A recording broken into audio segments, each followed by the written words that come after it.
قرآن مجید اللہ کا کلام ہے، اس کی تدوین ہوئی ہے، یہ بھی ایک دیوان کی شکل میں ہے، اس کو بھی جمع کیا گیا ہے، لیکن یہ جمع و تدوین قرآن یہ خود اپنی جگہ پر ایک بہت اہم موضوع ہے جس کے بارے میں بعض معلومات ہمارے ذہنوں میں ہر وقت مستحضر رہنی چاہیے۔ تو تدوین قرآن حکیم کی 3 مراحل میں مکمل ہوئی۔ پہلی تدوین حضور کی اپنی حیات طیبہ میں ہو گئی، لیکن وہ تدوین کس شکل میں تھی؟ صورتیں معین ہو گئیں، صورتوں کی ترتیب معین ہو گئی، کتابی شکل میں قرآن حضور کی حیات طیبہ تک موجود نہیں تھا۔ لوگوں کے پاس مختلف حصوں پر لکھا ہوا قرآن تھا۔ یہ اونٹ کے شانے کی ہڈی اسکیپولا بڑی چوڑی سی ہوتی ہے، عموماً اس پر لکھتے تھے، یا کولے کی ہڈی یہ بھی چوڑی ہوتی ہے، اس کے اوپر لکھتے تھے، یا یہ ہے کہ یہ اس کی چونکہ ربز جو ہے بڑی چوڑی ہوتی ہیں، ان ربز کے اوپر لکھتے تھے۔ بہت شاذ لوگوں کے پاس کاغذ کہاں تھا، کاغذ اس زمانے میں، کپڑا البتہ زیادہ دستیاب تھا، کپڑے پر بھی لکھا جاتا تھا۔ اس طریقے سے پتھروں پر لکھتے تھے، چھوٹے چھوٹے پتھروں پر بھی آیتیں لکھ لیتے تھے۔ تو یہ لکھا ہوا جو معاملہ ہے، اور یہ نوٹ کر لینا چاہیے، قرآن کا معاملہ جو میں نے کل بھی بحث کی تھی، یہ قول ہے۔ اِنَّهُ لَقَوْلُ رَسُولٍ کریم، یہ لکھی ہوئی شکل میں حضور کو نہ دیا گیا، نہ حضور نے لکھی ہوئی شکل میں امت کو دیا۔ حضور کو بھی یہ پڑھایا ہے، سَنُقْرِئُكَ فَلَا تَنْسَىٰ، ہم پڑھائیں گے آپ کو پھر آپ بھولیں گے نہیں۔ حضور کو پڑھایا گیا، یہ گویا کہ قول جبرائیل اور پھر قول محمد بن کر لوگوں کے سامنے آیا ہے صلی اللہ علیہ وسلم۔ جبرائیل سے حضور نے سنا اور حضور سے صحابہ نے سنا۔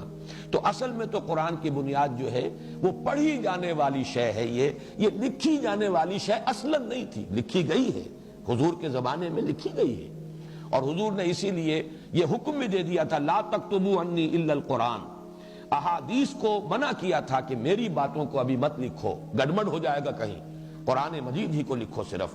لیکن یہ لکھنا جو ہے اصل نہیں ہے، اصل قرآن حضور کے سینے میں جمع کیا اللہ نے، اور پھر صحابہ کے سینے میں جمع کر دیا محمد الرسول اللہ صلی اللہ علیہ وسلم نے۔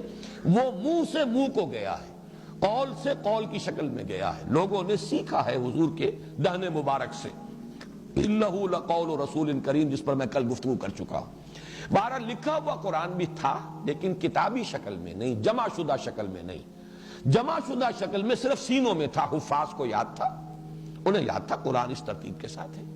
اور اس کے لیے سب سے بڑی دلیل یہ ہے کہ ہمیں روایات ملتی ہیں صحیح کہ ہر رمضان مبارک میں جتنا قرآن اس وقت تک نازل ہو چکا ہوتا تھا، حضور اور حضرت جبرائیل جیسے کہ ہمارے ہاں بھی رمضان مبارک کے آنے سے پہلے دورہ کرتے ہیں حفاظ، حافظ سناتا ہے دوسرا سنتا ہے، تاکہ یہ کہ تراویح میں سنانے کے لیے تازہ ہو جائے۔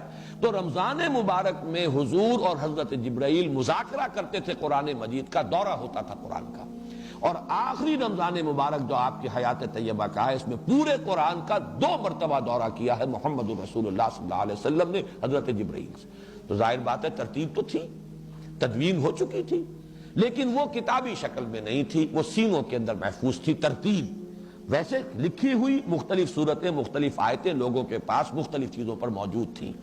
اس معنی میں جہاں تک حافظے میں اور سینے میں مدون ہو جانا ہے قرآن کا، وہ تو نبی اکرم صلی اللہ علیہ وسلم کی حیات طیبہ کے دوران مکمل ہو گیا۔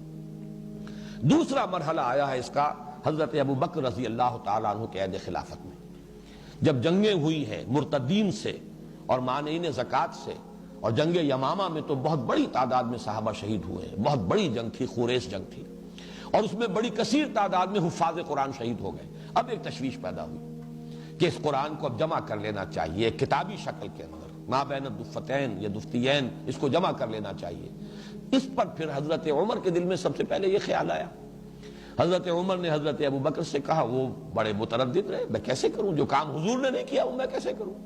لیکن حضرت عمر اس پر اصرار کرتے رہے، تو پھر رفتہ رفتہ ان کا حضرت ابوبکر کا بھی سینہ کھل گیا۔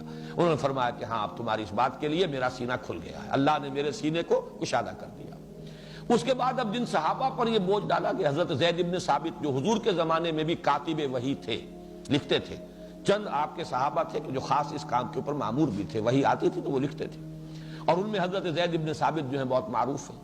جب ان سے حضرت ابوبکر نے فرمایا کہ اب تم یہ کام کرو، اور ان کے ساتھ کچھ اور صحابہ کو ایک کمیٹی کی شکل دی، تو وہ بھی پہلے بہت متردد رہے، ان کی دلیل بھی یہ تھی جو کام حضور نے نہیں کیا میں کیسے کروں، اور نمبر دو یہ کہ یہ تو پہاڑ جیسی ذمہ داری ہے میں کیسے اٹھاؤں۔ لیکن پھر جب حضرت ابو بکر حضرت عمر رضی اللہ تعالیٰ عنہما دونوں کا اصرار ہوا تو ان کا بھی سینہ کھل گیا۔ پھر اس کو پھر اب صحابہ کرام سے جس کے پاس جو بھی لکھی ہوئی شکل میں تھیں ان سے لے کر، اور پھر یہ کہ مختلف شہادتیں اور حفاظ کی مدد سے اب اس کو ایک کتاب کی شکل میں مرتب کر لیا گیا حضرت ابو بکر کے زمانے میں۔ یہ نوٹ کر لیجئے کہ ایک کتاب کی شکل میں بھی قرآن مجید کی تدوین مکمل ہو گئی ہے، گویا کہ تقریباً حضور کے انتقال کے 2 سال کے اندر۔